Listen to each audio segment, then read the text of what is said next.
नमस्कार, आप देख रहे हैं आगाज फर्स्ट न्यूज और मैं हूं यति आपके साथ। भारत के पूर्व प्रधानमंत्री डॉक्टर मनमोहन सिंह का निधन हो गया है। गुरुवार को 92 वर्ष की उम्र में उन्होंने अंतिम सांसें ली। मनमोहन सिंह को गुरुवार शाम उनकी तबीयत अचानक से गंभीर हो गई, जिसके बाद उन्हें दिल्ली के इमरजेंसी एम्स हॉस्पिटल के वार्ड में भर्ती कराया गया था, जहां से थोड़ी देर बाद उनके निधन की खबर सामने आई। देखिए, डॉक्टर मनमोहन सिंह का निधन हो गया और ऐसे में देश भर में शोक की लहर दौड़ पड़ी है। गौरतलब है कि डॉक्टर मनमोहन सिंह भारत के 14वें प्रधानमंत्री थे, यानी कि 14वां उनका रैंक था जब वो प्रधानमंत्री बने। उन्होंने साल 2004 से लेकर 2014 तक यूपीए सरकार में प्रधानमंत्री का पद संभाला। मनमोहन सिंह को भारतीय अर्थव्यवस्था का उदारीकरण करने और उसमें नई जान फूंकने के लिए भीष्म पितामह के नाम से जाना जाता है।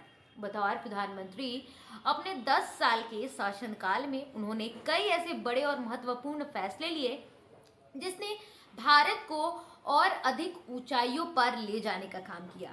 चाहे शिक्षा का अधिकार हो यानी कि आरटीई, सूचना का अधिकार हो यानी कि आरटीआई, मनरेगा योजना समेत ऐसी कई तमाम योजनाएं प्रधानमंत्री रहते हुए डॉक्टर मनमोहन सिंह द्वारा लिया गया। इसके अलावा उनके कार्यकाल में भारतीय अर्थव्यवस्था ने जो रफ्तार पकड़ी वो नए रिकॉर्ड कायम करते नजर आए। साल 2008 की आर्थिक मंदी की अगर बात कर ले तो जो झटके झेल रही थी सरकार, उन्होंने अर्थव्यवस्था को उबार कर दिखाया। प्रधानमंत्री रहते हुए करोड़ों लोगों को गरीबी रेखा से बाहर निकालने का श्रेय सिर्फ और सिर्फ आज भी डॉक्टर मनमोहन सिंह को दिया जाता है। डॉक्टर मनमोहन सिंह को एक विचारक और विद्वान के रूप में सभी जानते हैं। पूर्व प्रधानमंत्री डॉक्टर मनमोहन सिंह का जन्म 26 सितंबर 1932 को अविभाजित हो रहे भारत के पंजाब प्रांत के एक गांव में हुआ था। डॉक्टर मनमोहन सिंह ने साल 1948 में पंजाब विश्वविद्यालय से मैट्रिकुलेशन यानी कि मैट्रिक की परीक्षा कंप्लीट की और उनका शैक्षणिक जीवन उन्हें पंजाब से कैम्ब्रिज विश्वविद्यालय यानी कि यूके तक लेकर चला गया। न सिर्फ भारत में बल्कि उन्होंने विश्वविद्यालय कैम्ब्रिज में पढ़ाई की, जहां उन्होंने 1957 में अर्थव्यवस्था में प्रथम श्रेणी में ऑनर्स की डिग्री हासिल की। उसके बाद उन्होंने साल 1962 में ऑक्सफोर्ड विश्वविद्यालय के न्यूफील्ड कॉलेज से अर्थशास्त्र में डीफिल की डिग्री हासिल की। उन्होंने भारत के निर्यात रुझान और स्वसंचालित विकास की संभावनाएं शीर्षक से किताब भी लिखी थी, जिसमें उन्होंने भारत की अंतर्मुखी व्यापारक जो नीति है उसकी आलोचना की थी। डॉक्टर मनमोहन सिंह ने पंजाब विश्वविद्यालय और प्रतिष्ठित दिल्ली स्कूल ऑफ इकोनॉमी में फैकल्टी के तौर पर भी काम किया था। इसके अलावा हम आपको जानकारी दे दें कि उन्होंने UNCTADI सचिवालय में भी कुछ समय के लिए काम किया। इसके बाद 1987 और 1990 के बीच जिनेवा में दक्षिण आयोग के महासचिव के रूप में भी उनकी नियुक्ति की गई थी। 1971 में डॉक्टर सिंह वाणिज्य यानी कि डॉक्टर मनमोहन सिंह वाणिज्य मंत्रालय में आर्थिक सलाहकार के रूप में भारत सरकार में शामिल हुए। इसके तुरंत बाद 1972 में वित्त मंत्रालय में मुख्य आर्थिक सलाहकार के रूप में उनकी नियुक्ति कर दी गई।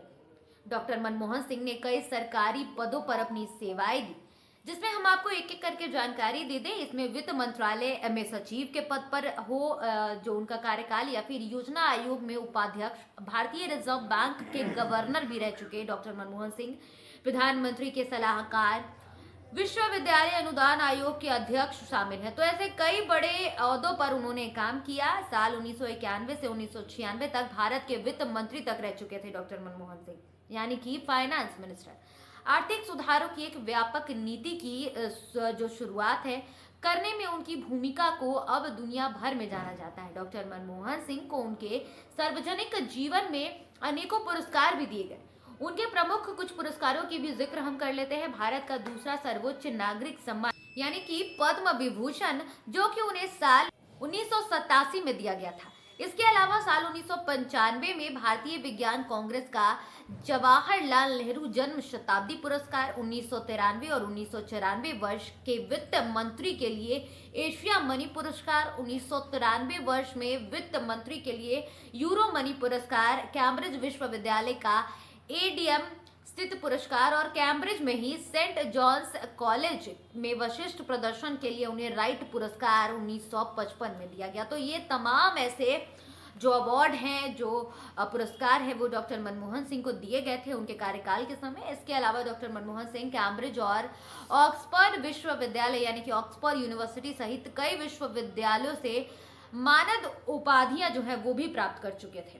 कई अंतर्राष्ट्रीय सम्मेलनों और कई अंतर्राष्ट्रीय संगठनों में भी उन्होंने भारत का प्रतिनिधित्व किया। उन्होंने सरप्राइज में जो राष्ट्रमंडल होता है यानी कि शासन अध्यक्षों की बैठक 1993 और 1993 में जब हुई थी, तो वहां पर उन्होंने वियना में मानव अधिकार पर विश्व सम्मेलन में भारतीय प्रतिनिधिमंडल का नेतृत्व किया। अपने राजनीतिक जीवन में डॉक्टर मनमोहन सिंह 1991 से भारत के संसद के उच्च सदन यानी कि राज्यसभा के सदस्य भी रहे, जहां वे 1998 से 2004 के बीच विपक्ष के नेता के तौर पर कार्यरत कर चुके थे। डॉक्टर मनमोहन सिंह ने साल 2004 के आम चुनाव के बाद 22 मई को प्रधानमंत्री के रूप में शपथ ली और 22 मई 2009 को दूसरे कार्यकाल के लिए जो पद है उसकी उन्होंने प्रधानमंत्री की शपथ ली। पूर्व प्रधानमंत्री डॉक्टर मनमोहन सिंह का 92 वर्ष जो उम्र है उनका, उसमें निधन हो गया है। भारत के पंजाब से जब भारत अलग हो रहा था एक टुकड़ा, जहां पर कैम्ब्रिज और ऑक्सफोर्ड जैसे विश्वविद्यालय से उनकी पूरी की पूरी पढ़ाई पूरी हुई और बहुत ही छोटे से परिवार में डॉक्टर मनमोहन सिंह का जन्म हुआ था। इसके बाद जब वो भारत लौटे तो भारतीय अर्थव्यवस्था की तस्वीर उन्होंने पूरी तरह से बदल दी। तो जो उन्होंने पढ़ाई की थी, चाहे पंजाब से लेकर कैम्ब्रिज यूनिवर्सिटी हो यानी कि कैम्ब्रिज का विश्वविद्यालय जहां पर उन्होंने अर्थव्यवस्था में तगमा प्राप्त किया था, वो जब भारत लौटे तो यहाँ की अर्थव्यवस्था में जो बदलाव उनकी तरफ से किया गया प्रधानमंत्री रहते हुए और तमाम वित्त मंत्री के कार्यकाल के दौरान, वो आज भी काबिल तारीफ है। और आज देश भर में उनके निधन का जो समाचार कल सामने आया देर रात, इसके बाद से ही शोक की लहर दौड़ पड़ी है। कई जो बड़े नेता हैं, चाहे वो कांग्रेस के विपक्ष के जो नेता लोग हों वो हो या फिर देश के प्रधानमंत्री नरेंद्र मोदी, अमित शाह, ऐसे तमाम नेता उनको अंतिम विदाई देने के लिए पहुंचे थे, जिस दौरान की तस्वीरें सामने आई। इसके साथ ही हम आपको बता दें कि डॉक्टर मनमोहन सिंह एक ऐसे मात्र इंसान थे जिनके कार्यकाल में भले ही उनके पीछे कई सवाल खड़े हुए, उनके कार्यकाल के दौरान उन पर कई तरह के आरोप भी लगाए गए, लेकिन शांत स्वभाव का नेता कैसा होता है वो पहचान उनकी आज भी सभी के जहन में रह जाएगी। फिलहाल इस खबर में इतना ही। धन्यवाद।